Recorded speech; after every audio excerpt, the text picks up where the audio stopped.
Police on Tuesday intercepted 2 lorries in Endebess constituency, Trans Nzoia County, which were reportedly ferrying 91 voters from Uganda to different polling stations. 65 people managed to escape after were aided by Endebess MP Robert Pukas, who cried foul over what he termed as frustration from the police. He alleged this was a bid to deny his supporters the democratic right to vote. Dr. Pukas is defending his seat on a UDA ticket and is facing 10 challengers.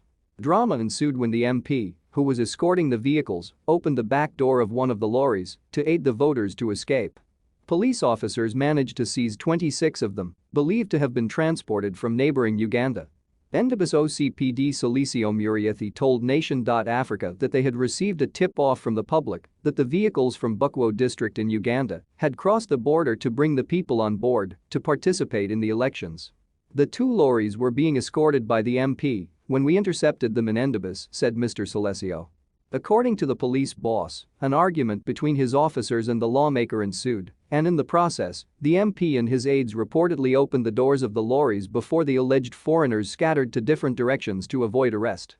We stopped the 2 lorries, and that was when the MP, who was escorting the 2 vehicles, stepped out of his vehicle and opened the doors of the lorries, prompting the Ugandans to escape to different directions.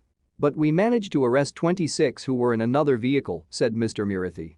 There was a bitter exchange of words between the MP and the OCPD over the presence of the Ugandans. Mr. Pakyus protested against the arrests, saying those arrested were genuine Kenyans who had arrived from the Uganda where they are traitors, but the OCPD insisted that those arrested had been imported from Uganda. The OCPD has been given money to harass my supporters.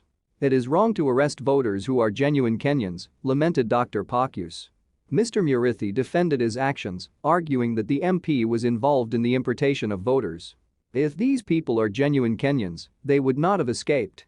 The MP knows he has imported voters, said the OCPD. Among those opposing Dr. Pukas is Mr. Pius Ngumo, the son to former Westlands MP Fred Gumo, who is contesting as an independent candidate. Endebess sub-county has 3 wards with 50,711 people registered voters.